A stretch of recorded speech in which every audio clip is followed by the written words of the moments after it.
Hello, my name is Jill Towle and today I'm working with Janome to show you how to make this love sewing cushion. So in this project you're going to learn how to create applique shapes, how to apply them and how to sew around them. We're going to learn some methods to sew consistent seams, and we're also going to learn how to finish off the cushion with an envelope back. If hearts aren't your thing, then actually the cushion I'm going to make with you right now is going to have little circles, so almost like portholes, so that's another option for you. So the first thing for you to do is download the notes.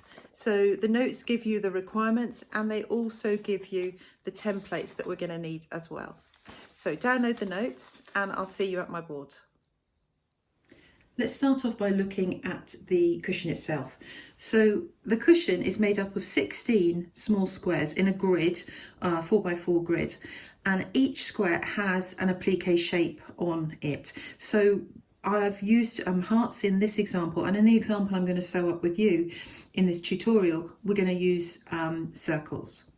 Once you've got your applique shapes onto your small squares, you sew them together into this grid, and then you add a border to it, and you add a backing, just a very simple envelope back. Now, as a design feature, I've chosen to put one of my hearts, have all the hearts in blue apart from one of the hearts, which is in red, and use this twin needle or even just a single needle we could use to go around that shape and just draw attention to it. And that looks very much like the Love Sewing logo by Janome. In my round example that I'm going to do with you, I'm going to keep all of my applique shapes the same, jeans colour, but I'm going to change the colour of the thread that I'm using on one of the pieces. So you can do lots of things with this. You could change each of the hearts, or the circles could be a different colour, or you could have them all the same, or you could almost do it like a checkerboard. That would work great as well. So you could have maybe black and white alternating as the background, for example, or blue and yellow alternating as a background, and then swap out blue and yellow for the top. So on a yellow background you'd have blue, and on a blue background you'd have yellow. So there's lots of ways that you can adapt this and make this design your own. Let's start off by looking at the instructions. So here are the notes you're going to download, and what's in them is the first page is the requirements. So that is the material that you would need, the Bonder web, which is the glue base that we're going to use, and it also tells you that you're going to need a zigzag foot, which is your normal sewing foot, so just the foot that your machine came with. Then here you have the templates. So there's 3 pages of templates. This one is quite clearly the background to the small squares, so you can go ahead and cut these out. This is the template for the applique piece. Don't cut those out just yet. We're going to work together on how to deal with those. So you'll either pick B1 or B2. Then something you need to also cut out is the borders of the cushion. So the borders of the cushion, for one border you would join this piece, C1, to C2, and that those two would be joined together with some sellotape, and then you'd cut out that piece from fabric. And again, this template would be cut out, this template would be cut out, and then we would join them together here, and you'd have one long template, and you'd use that to cut out 2 parts from your border fabric. So let's just have a look at how that looks once it's all cut out. So here are my square pieces all cut out. I've used different fabrics once again, so 3 different shirts. And here are my border pieces.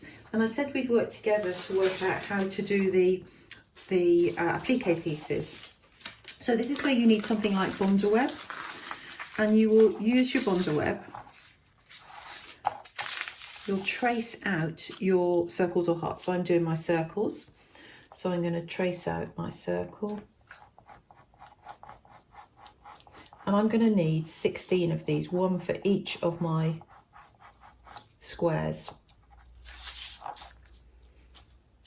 Now, if I'm going to use different colours for each of my little circles here, then I would cut them out and iron them onto the back of different fabrics. But I'm just going to be using one type of fabric. So I will do this for 16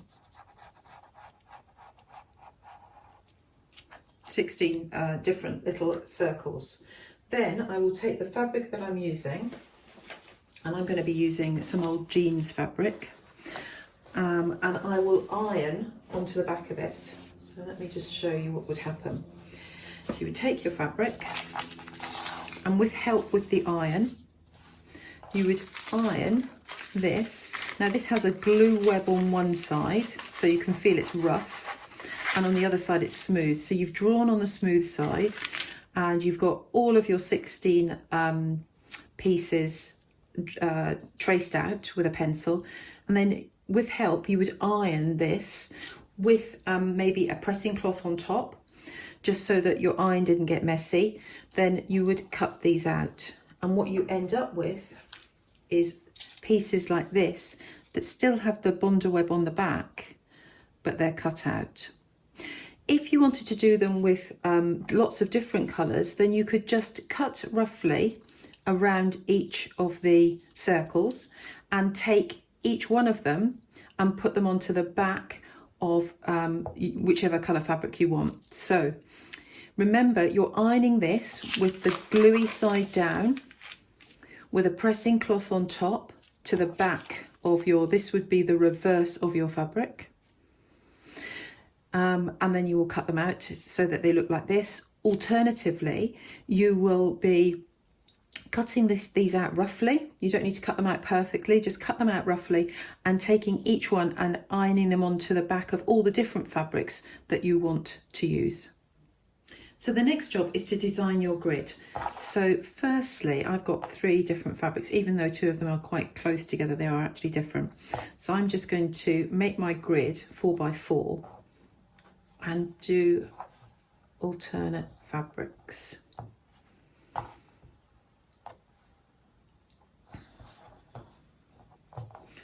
So I'm doing fabric 1, 2, 3, 1, 2, 3, wrong fabric, 3, and then again fabric 1,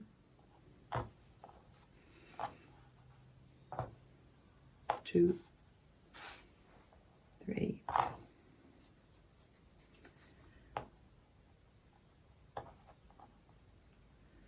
now I'm not worrying if my stripes are one way or the other.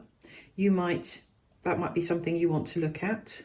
You might have a different way to do this. You might want a whole row of one colour.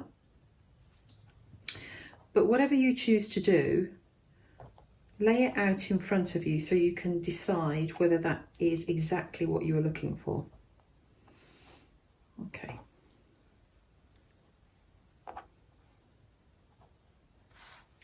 Now, having got your, if you like, the basis of the foundation of your work laid out, you can then put your circles on. Now, all my circles are the same. Yours may be different. So again, this is the time at which you can look at the design and make it your own. Okay, so that's my basic design, really super simple, but again, you could change that up. What I need to do now is, now that I've decided that this is the way I roughly want my cushion to look, and remember, I'm going to be adding borders on later. So that's one border, there's another border, that's how it's going to look. Then I now need to secure the applique piece onto its background. To do that, 2 things. Firstly, I need to take the paper off the back. Sometimes it's tricky to get this stuff off the back. You might find it best if you just tear it, almost like it's a piece of paper, and then it will come away easy. I think this one's going to come away quite easily. Yep. And I can feel that this no longer has any roughness, it's just the paper. And here it has a sort of plasticky feel. Now, this needs to be put onto here, but I want it to be in the centre. I obviously don't want one up here and one down there and one over there. Maybe I do, but I don't think I do, not on this occasion. So I take my fabric square and just fold it in half and use my nail just to make a mark on that fold, and then I'm going to fold it again the other way, like this, just to make a mark. And what that gives me is a cross in the middle, and I can put my piece on that cross and then go to the ironing board, and again with a pressing cloth on top or a piece of greaseproof paper, then just iron that, just press it with a hot iron. Again, when you're using an iron, ask an adult to help you if you're not used to using one. So I'm going to go ahead and I'm going to make those crosses, and I'm going to put my circles on and iron them down. What ironing them does, the heat of the iron makes this glue melt, and it then sets by gluing these two together. If you find that it's not gluing very easily, it might be that this is quite thick, my one is thick because it's jeans material, then just flip it over and iron it from the other side. So here you go, I've ironed them all on now, and you can see they're fixed on pretty solidly, which is great. You need that first glue fix. You need something just to hold them in place while you sew around them, because if you didn't have that sort of glue base, then what would happen is they would move and the background would pucker, or they'd move around the place, and it just wouldn't be a very easy or very nice experience for you sewing. So our next job is actually to go round each of these with our applique stitches. So let's go to the sewing machine and have a look at the stitches you could use. So all sewing machines are a little bit different. This is one of my Janome school machines, but with any machine you're going to find a stitch that you can use that will be fit for purpose for your applique. So let's have a look in a little bit closer at these machine stitches. So traditionally, when you are sewing applique, the type of applique we're doing here is called raw edge, because we haven't finished the edges of the applique piece, they're just raw at the moment. And how you finish them is you stitch across them back and forwards. So one very simple way to do that is with a zigzag stitch. So you could use a zigzag stitch to go back and forth all the way around. So that would be one option. Another quite traditional option is to use something called a blanket stitch. So you may have number 13 and 14 here. You may have a blanket stitch, this type of arrangement where it goes straight and then it goes in, straight and in and straight and in. You may find that you have that on your sewing machine, or you may have one which goes straight and then has a line straight and then goes up at an angle, and then another line straight and then up at an angle. That's a stitch that is often used for finishing knit garments, but it would work really well here as well. So you could have a blanket stitch or some type of option there.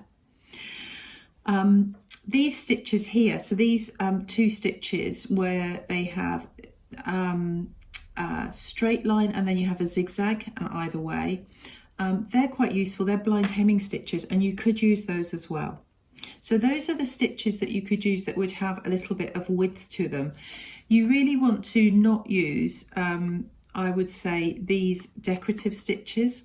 You'll find that they use up quite a lot of thread all in one space. It may take you a little bit longer to use them. And also because they're moving every which way, they're going outwards, sideways, backwards, forwards, all of this type of thing. They're quite difficult to manage when you go around a corner. So I would avoid those at the moment and stick with either a zigzag stitch, a blanket stitch, or a blind hem stitch. Those would all be great. The other thing you could do is you could use either, if you wanted just to create it really easily and not necessarily seal the edges because you don't mind them fraying a little bit over time, you just don't want them fraying too much, you could use a triple stitch, and that's a straight stitch that just does 3 stitches before it moves on to the next one, then does 3 stitches. That would look really good and be really, it would define the edges of your work really nicely. Or you could just use a straight stitch. A straight stitch would be totally fine, and it would be probably the easiest option if you're going around, especially going around the heart where you have corners that you have to cope with at the top of the heart, so as you go dip into the heart and down at the bottom. Okay, so I am going to use a blanket stitch, I think, and I'm going to thread up my machine. Now I'm going to use one colour for all but one of my my applique pieces, and then I'm going to swap to a new colour. I'm going to show you that now. So this is the thread. I quite like something quite bright. I'm going to use on all of these pieces, apart from this one where I'm going to use a gold, just to be something different. I could, if I wanted, maybe do an alternate. So I could do blue, gold, etc. But I quite like the idea of just having a slightly different colour. So I'm going to use that one here, and all of the rest are going to be like that. So let's go over to the sewing machine and we can stitch up our applique pieces. So I have my pile of applique pieces ready for me to sew around. Before I do that, I wanted to show you just how I would sew two different shapes using a couple of different stitches. So this round shape is nice and easy in that we've got a consistent turn that we need to do just really carefully. There's no tricky corners, and we don't need to go back and forth because we can just overlap the stitches as they come back round. This one has a little bit more problematic, but nothing you can't handle. And you're going to start here in the corner. We've got two corners, and you would go all the way around, and then you would need to turn here and then come all the way around and back. Okay, so you'd actually only tackle one corner by starting at this point and coming round. With this one, you could tackle this shape by just, if you would like to do this shape, but you're nervous of using maybe a zigzag stitch or anything with any width that's going to cross over the edges, you could just do a straight stitch, and that would be very easy for you to manage. But I'm going to do a zigzag stitch on this one, and I'm going to do a blanket stitch on this one. So we're going to start off with this one and a blanket stitch. So with the blanket stitch, we want the edge of the straight edge of the stitch to be, the straight stitches to be on the edge, and then the stitch that comes in to fall into the middle. So on the edge, falling into the middle. So the first thing to do is just drop your needle down to make sure that it's right on the edge where you want it. And then we can start. Again, remember, we're not going to go back and forth because we're going to overlap.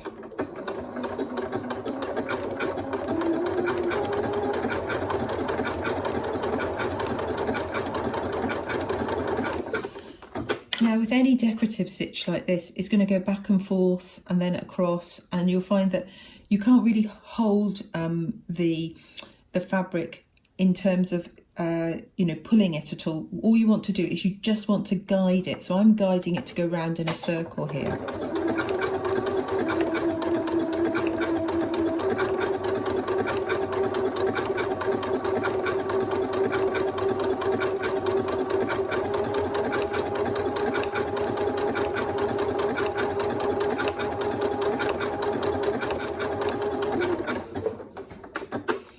Okay, so I've overlapped by a couple of stitches. Take my my thread out, and here it is. So it looks great. Now I'm going to let you into a secret. That's the third one I've done. Let me show you the first one. That's the first one. Can you see the difference? I wasn't quite going around the edges here. So with practice, and this is my third one, it does look better. So don't feel, if you do one like this that's a bit wibbly wobbly, then don't think you need to unpick it. Wait until you've done all of them and then decide if you really want to. Okay, so that's my third one. That's why it's really nice and neat. So the next thing we need to look at is the heart, and I'm going to do a zigzag here. So zigzag stitch is different from a blanket stitch. A blanket stitch, we stayed on the edge and it went in. With a zigzag, we want the stitch to be halfway, to travel halfway over the denim or the applique shape and halfway onto the background, halfway into the denim, halfway into the background. Again, like I said before, we'll start here, we'll go all the way around. When we get down to here, we want to twist, so turn to come back up here with the needle in the bottom of the heart. We don't want it out here, because you'll see when we come down to this point, if we twisted it while the needle's there, let's say we're going in, out, in, out, in, out, and then I twisted here, we'd start going out up here and it just wouldn't work. But if we twist with it in, so in, and then I'll come out, it'll start out and it'll work fine. So I'm going to change to my zigzag stitch. And I tend to have a zigzag stitch that's about a length of 1, so quite a small length, and a width of 3. So if you've got an option, that would be a good one for you to check out. Again, you want to just start your, make sure you know, I know that this machine starts on the in, so it'll go in, out, in, out. So let's see.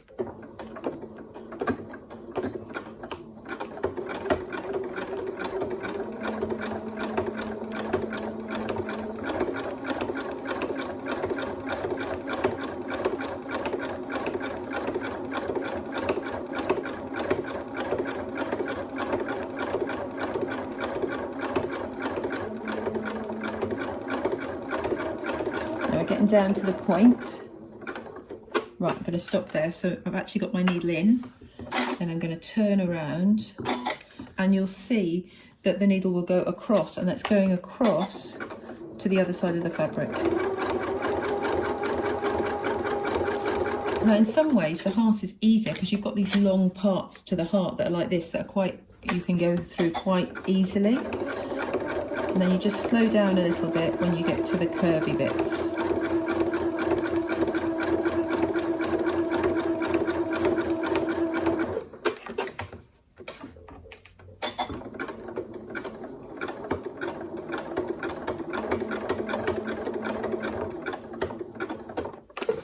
Okay, so I've got scissors on my machine, but if you don't have scissors, you might want to just lift up and pull out. If you find that when you pull, the thread gets stuck, then just wiggle the flywheel, which is the wheel on the right hand side of your sewing machine. If you wiggle it like this, it will then release.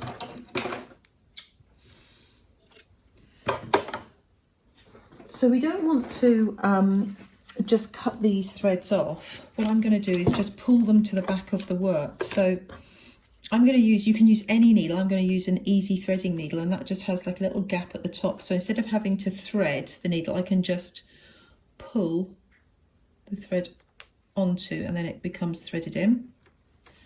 And that way I can then just pull that thread, oops, through to the back,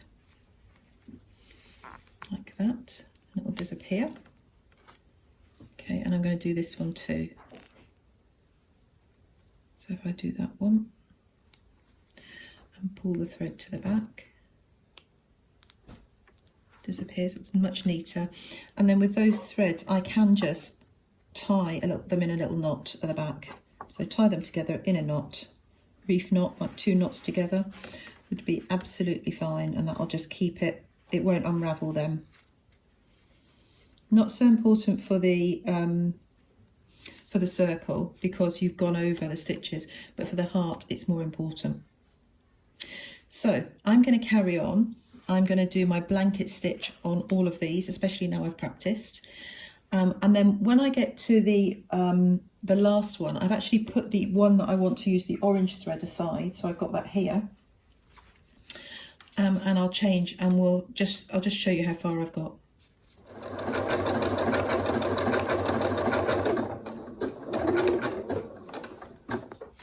Done. Not completely perfect, but not bad. So now let's go back to the board and have a look at how we're going to join these together. So here we go, all my pieces are now ready, and I've got my different piece here. Now the next thing I need to do is sew the rows together. So we're going to sew each row independently. So take the first row, and I'm actually just going to put my 2 pieces right sides together and put a couple of pins in. And then I'm going to do the same on this one, 2 pieces right sides together and put a couple of pins in. It's easier to do them in pairs. And then once your pair is done, then you will, once your pair's done, you can then sew the pairs together, and you'll get a better finish because you won't have so much bulk under the sewing machine.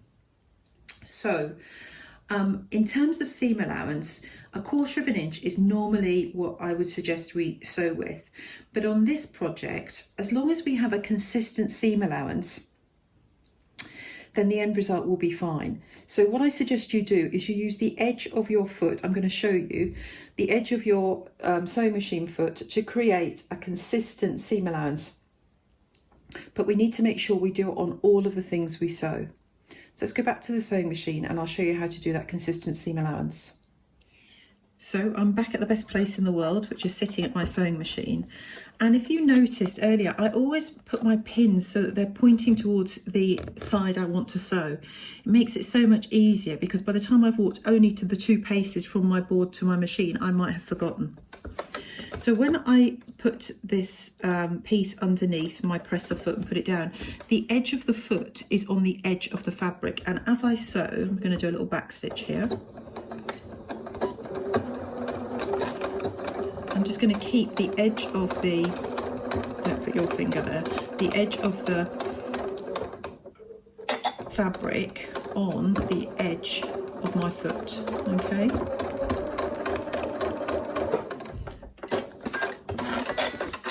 Let's do another one. Make sure your edges are lined up as they go in. Again, little back stitch.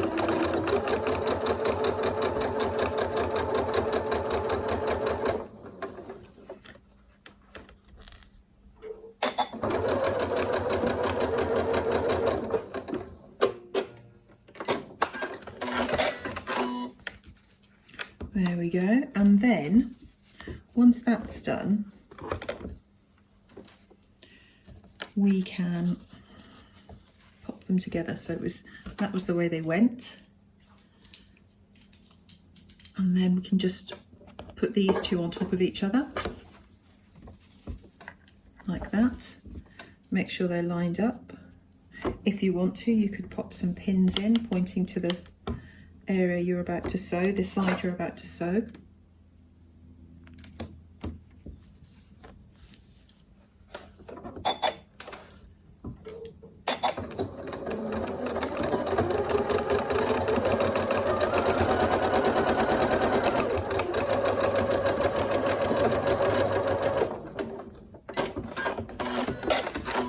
There we go, and that's 1 row done.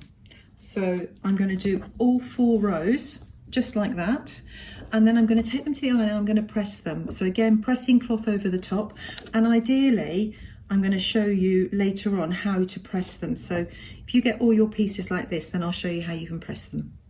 So here are my rows all sewn together, and the first thing that you see is they look a bit wibbly wobbly. My shapes aren't, you can see here, it's quite distorted.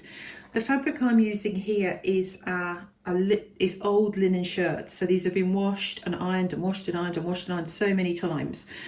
And what's happening is the weave is really loose and they're just distorting slightly. So I'll be able to correct that when I sew these together in a second. And I'm going to show you my method to make sure that all of these seams are aligned. Hopefully yours isn't quite as distorted as mine. When you press the fabric now in your rows, you want to press them so that all the seams behind are laying on one way on rows 1 and 3 and lying the opposite way on rows 2 and 4. So let me show you. So my seams on row 1 are flowing this way and my seams in row 2 are flowing that way. And that means that when I put them together now, they will all nest really well together. So seams 1 and 3, the direction for seams 1 and 3 will be exactly the same, and 2 and 4 will be exactly the same. So now let's put these together. So I'm going to put this one, join this one to this one, and you just pop them down on top of each other. And on this side, my seams are poking that way, and on this side, they're pointing that way. And that means that when I put them together here, can you see one is flapping this way and one is flapping that way? And that's called nesting the seams. It spreads the bulk so you don't have all the seams on one side. And it also allows the seams to sit really neatly on top of each other. The other thing I do is I put a pin in. So I'm going to be sewing about 1/4 of an inch. We're using our seam allowance, aren't we? We're using the edge of our foot. Put a pin in about where I'm going to sew, and I look to make sure that pin is going to go through exactly where, there's the pin, where I want it to on that seam, and it's not. So I want to make sure that when I put a pin through on this side, straight through, that it goes straight through to the back, and then it does, you see, straight through to the seam, the sewing line on the other side. So now I know that that one's okay. Just put that pin so it's sitting up. I'm going to stick a couple of pins in either side, and what that will do is that will mean that that seam is sitting really nicely on top of each other. Okay, now I can do the same thing on this one down here. So I'm going to put my pin through, poke it straight through, and let's see what happens. So on this one we're close, but we're not quite there. So let's put it back through. Yes, and that time it's gone straight through in the right place, so that's good. We need to make sure the pin is standing up like that. If it stands up, that means it's going straight through, down and into. Again, I'm going to put pins in either side of that seam.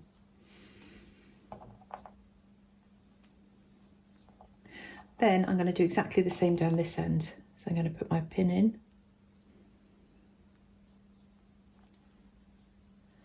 And put it straight through. See if we can do. So I've got my pin in here, let's have a look, and it's gone straight through, so that's brilliant. And each side is going through the line of stitching. So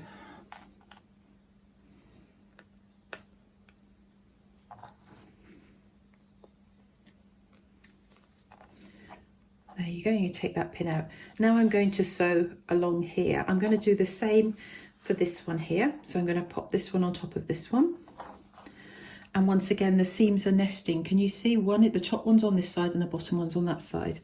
And again, I'm just going to go along and I'm going to make sure they're pinned in place. And there we go. So I can do these 2 rows, and then in exactly the same manner, once these are sewn, I will then open them out, give them a press, and then sew together the pairs of rows, and we'll be finished with that center panel. So there's the middle panel done, and it's all going to look a lot neater once we put the borders on. So we've got 2 borders, which are borders the C template, and we've got 2 borders that are the D template, the longer ones. So the shorter ones are going to go on the sides, and the longer ones will go on the top. So let's do the shorter ones first. Again, we're just going to fold these over, and on top you can pin them.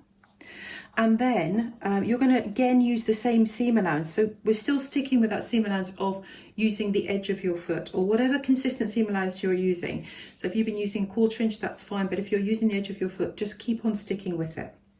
So having put the sides on, I'm now ready to put the tops on. I'm just going to pop those down and on top, and again I can pin them and then sew them using the consistent seam allowance. You may find, can you see these are a little bit big? And that's because they were designed to use 1/4 inch, and our seam allowance is just a little bit bigger because we've been using the side of our foot. But that's fine, we can just trim those off afterwards. So before you do this stage, make sure that when you've put these ones on, you give them a nice press with the iron carefully. And then we're going to do right sides together. Remember, it's always, this is a piece of fabric that has both sides are right sides. So we're going to put them on, pin, and then I'm going to sew down here, and that will be my top finish. So let me show you that. So here you go, the cushion front has the borders on now. They're the only thing that I want to do now is draw on the little flourish with the stitches, the triple stitch. So I'm just going to draw on, a chalk pen is what you need for this. You want something that's going to be, that will disappear afterwards. So I'm just going to draw on where I want to sew. I think I'm just, with this one, I'm just going to maybe just do it like that. So I'm just going to come along and up and down, then round and back. And I'm going to show you which stitch I'm going to use. So I've got my triple stitch selected, And what you're going to see is the stitch doesn't, normally you would see it sort of running away, the sewing machine running away without just a normal stitch. But this takes a little while to sew out because you're doing 3 stitches for every 1 normal stitch. And all I'm going to do is follow this line.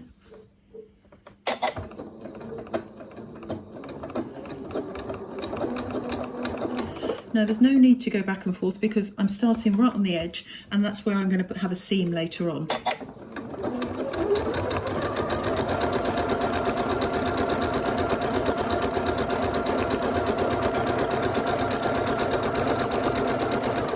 So you also don't have to worry too much about where you've drawn because nobody else is going to see that mark other than you.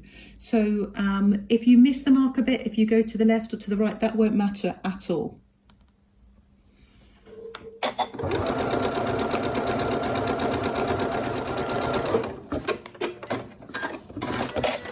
Finished, so let's see what that looks like. So there you go, we've got my little subtle line of stitches here, which is my nod of appreciation to Janome for their 100 years. So now we need to finish off the cushion with the cushion back. So let's have a look at what you need. You're going to need 2 pieces of material, one that is, both of which are 30.5 centimetres high and 42 centimetres across. So you're going to need 2 of those. I've got 2. Then what you're going to do is you're going to iron the long side down twice, about 1 centimetre once and then 1 centimetre again. And then you can pin that if you'd like to. Then we're just going to run 2 stitches down about 1 centimetre apart. If you're working in inches, the size of the piece is 16.5 inches by 12 inches. And you're turning down by 1/2 inch. But for those of us working in centimetres, it's you've got the equivalents there. So let's go back. We're going to do exactly the same on this one as well. I'm going to go and press this and turn it under again. And then I'm going to take both of these and I'm going to run 2 stitches, one that's quite close to the top and one that's about 3/4 centimetre down. So I want to be able to catch both sides of this, and a double stitch would look quite nice. So I'm going to do that over at the sewing machine. Okay, so I'm just on a normal straight stitch now. I'm just going to go just about 3 millimetres maybe or so from the top.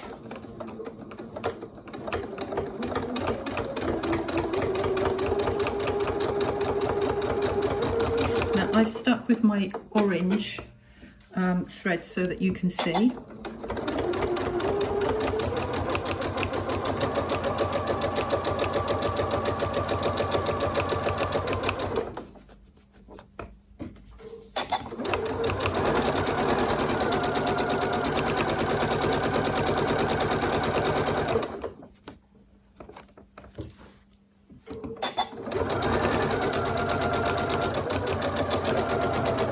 Okay, so one line done. And then I'm going to do another line, which is about 3/4 centimetre down from the top.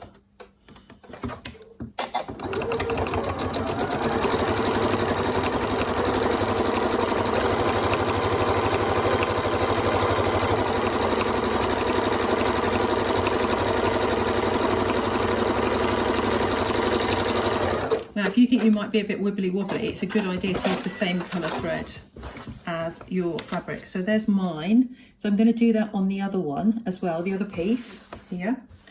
And then I'll show you how to make the envelope back. So here are the 2 pieces for the back. Both were sewn with the 2 lines, double lines, which has just held that ironed over part. Now what you want to do is lay one with the double lines that you just stitched facing up at the top, and one with them facing down, and you want to overlap them by about 10 centimetres. Okay, it's not an exact size, but about 10 centimetres, and you want them to be straight. So let me make sure this is all straight. That's better. Then you're going to pin, and you're only going to pin, just want you to pin at the edges here.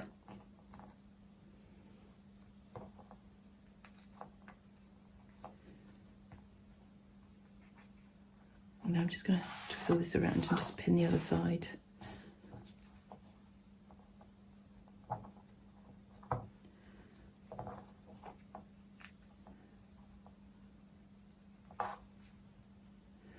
Okay, then this is really all it takes for an envelope back, is we're going to just sew down, just down here, just very close to the edge, maybe about 1/2 centimetre in, so not your full side of your foot, just a little bit in from there. So we just want a small seam here, just on this part, and a small seam there, and that will be covered up in a moment, but we just want to hold those two pieces together. So I'm going to do that. So there you go, that's what this looks like. And now we can take the pins out and we have our envelope back all ready to go. So our next job is to complete the cushion. So we're going to, got that line facing up, sorry. And then we're going to take our cushion front, that's our cushion front, like that. And we're going to place it down on top, okay. I want it to be straight enough. Now you'll find that, like me, especially if you've had a slightly larger seam allowance, then the outside is going to be a little bit bigger. So the envelope back is going to be a little bit bigger. That's fine. Just pin around, and you're going to sew all the way around here. Now, using the exact same seam allowance as we've used all the time, so we've been using the edge of my foot, but I'm going to sew all the way around. This is you can't really see because it's the same colour, you can probably see more down here.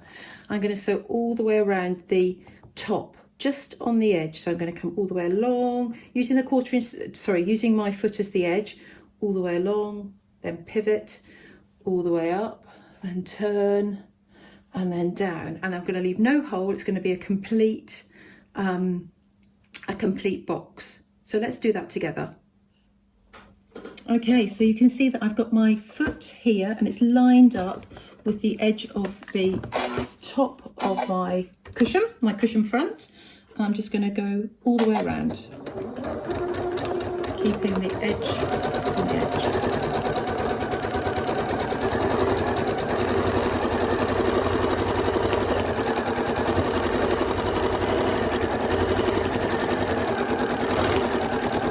Then when I get to the corner, I'm going to leave my needle down, lift up and twizzle round, okay?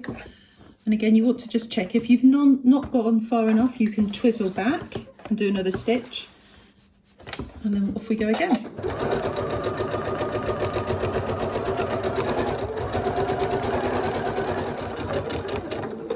I'm just going to go back over those first few stitches,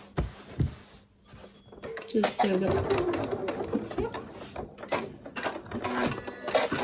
And that's it done. Now what I'm going to do is I'm just going to cut back to within about 1/4 of an inch or about 1/2 centimetre of this line that I've just sewn all the way around.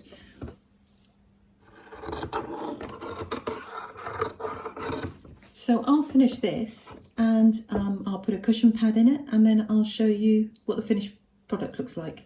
So I'm excited to see what this looks like. So you can see I've trimmed back all the way around the edges, and I can turn it through the pillowcase opening at the back.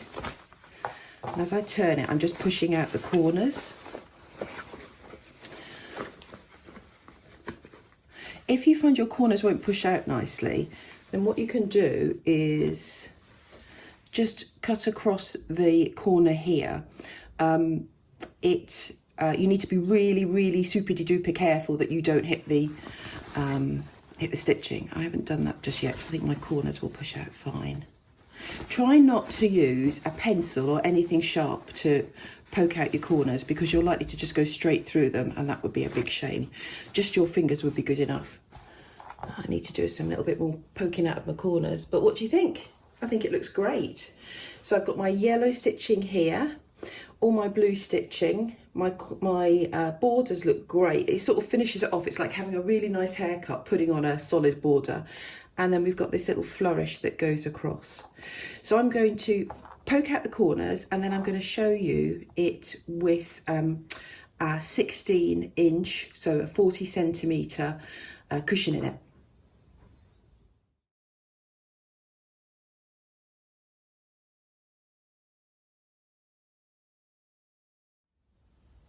So that's us finished. I hope you've enjoyed making your love sewing cushion.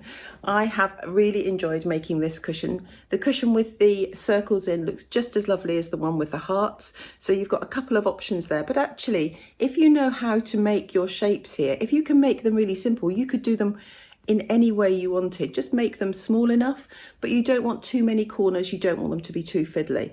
And definitely this little flourish across here makes all the difference. So we'd love to see what you make. So please do tag us on social media if you're allowed on there. You can tag hashtag GillyMac Designs or hashtag Janome Makes, and we'll be able to see them all. Thanks for sewing with us today.